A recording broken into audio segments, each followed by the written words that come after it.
Welcome back, you guys. So, as a hairstylist or a salon professional, have you ever run into a tough situation in the salon, either with a client or a coworker, and wished you had a quick reference guide that guided you on what to say to address the issue without introducing conflict, and how to avoid the situation altogether in the future? That's where I come in. Hi, my name's Mary, and I'm a communication and business educator for hairstylists. Today, we are going to talk about a topic that seems to divide stylists and salon owners alike: children running wild in the salon.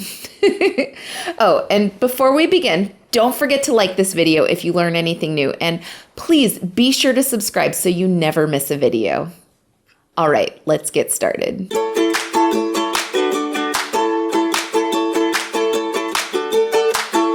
Okay, so on one hand, and I say this from experience, finding childcare can be hard. It can be tough to find someone you trust with your most treasured people. Also, once you found someone, babysitters have unexpected situations come up, and sometimes they have to cancel. Not to mention, paying for childcare can get expensive. As a parent to 2 kids, I pay around $30+ an hour plus a tip for a sitter if I want to have a night out with my husband. But on the other hand, children in the salon can be a liability, let's face it. I was browsing through the forums this week and I saw a post that read, "Hey everyone, just curious, does anyone have some type of policy that deals with clients bringing in their kids with them to their appointment?" Obviously, I get that if the whole family is getting haircuts, but we've had quite a few mishaps lately of a client coming in for a 2 or 3 hour color appointment and bringing their 2 or 3 kids with them and then not being able to parent them really while they're sitting there getting their hair colored. It's getting really frustrating that we have to feel like babysitters sometimes. I have a lot of glass and expensive furniture and decor in the salon, and many things have actually been broken and ruined by children not behaving, and I'm not sure exactly what to do. Any advice would be appreciated. Now, I know that some salons specialize in working with families, and I'm not saying this is a one-size-fits-all episode because every salon is different. But if you're trying to create an environment where all your clients can go to relax without kids' presence, you may want to continue watching this video. I personally worked in one salon that allowed kids to accompany their parents to their appointments and one that did not. While working in the salon that allowed kids, I remember the nightmare that was trying to keep an eagle eye on kiddos while trying to fly through a service to get to the finish line as quickly as humanly possible. It took my attention away from my client, and it most definitely meant that I was not giving them my best work. These appointments always stressed me out to the max. And once moving to the salon that had a no child policy, I actually really enjoyed not having to wrangle kids while their parents couldn't tend to them. And it's not that I don't like kids. I love them. In fact, I have 2 of my own, but I'm not being paid to babysit or ensure they don't get into tools. I'm here to complete a scheduled hair service. You guys, fact, having kiddos in the salon unattended can be a big liability. We have razors, shears, hot water, hazardous chemicals, poisonous chemicals, and hot tools that can reach upwards of 400 degrees. I would also like to mention that there are countless items in the salon which are not cheap, and accidents can happen. To paint a clearer picture, let me give you a scenario. Your 3 o'clock blonding client just came into her appointment with her adorable but wild 5-year-old Max in tow. Now, you're an independent stylist in a 6-person salon, and all of the stylists are busy.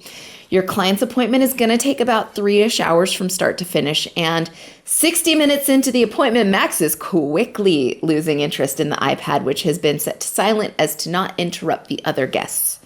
He starts wandering around, almost knocks over multiple stylist rolling trays, which have shears on them, bowls of colors, and hot tools. Whew, crisis averted. But almost immediately moves on to climbing all over the neighboring hydraulic styling chair. He starts by jumping on the footrest, which, as you know, can do damage to the hydraulics, and then starts spinning around at a supersonic rate in the chair. Upon climbing down dizzily, he falls back and knocks over a tray with another stylist's brand new clippers. At this point, you should be done with the application, but you're behind because you've had to play babysitter to Max to make sure he doesn't get hurt. And now you're also behind on your day. So now I have a few questions for you. How could this specific situation have been avoided? What would you say to this client when they came in with Max in tow?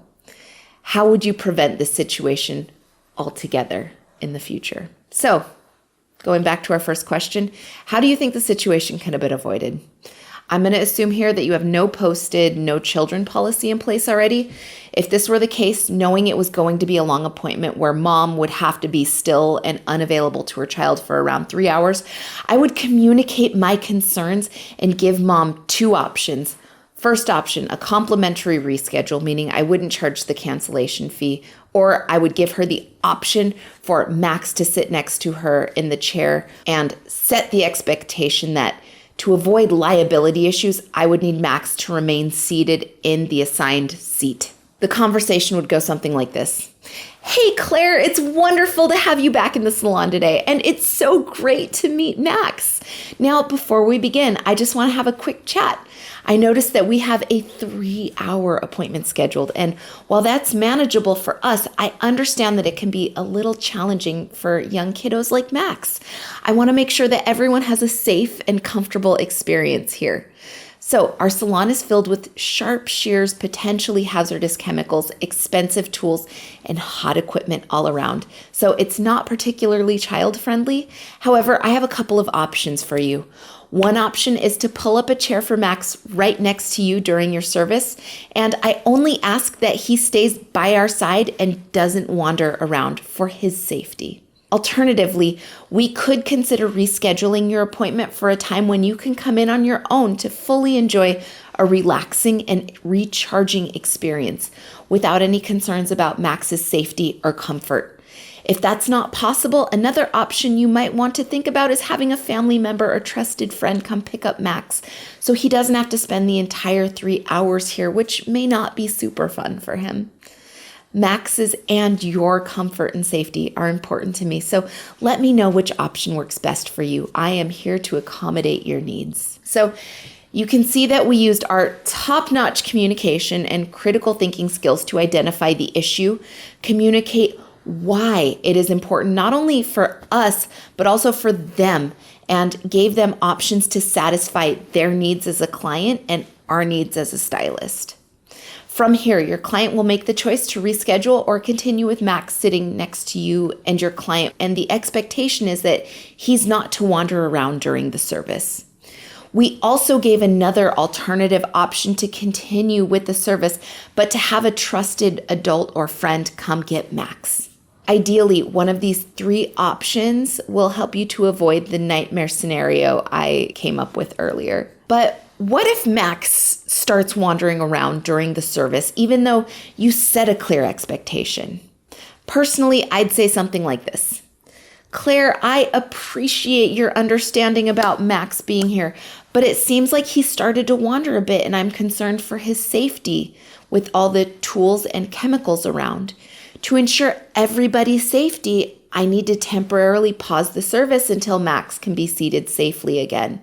I understand that kids can be curious and it's completely normal, but his safety is our top priority. Once he's settled back in his chair next to you, we can continue with the service. Thank you for your understanding and cooperation. This approach communicates the need to prioritize safety without placing blame or making Claire feel uncomfortable. It also leaves the door open for a smooth continuation of the service once Max is settled. Now, moving on.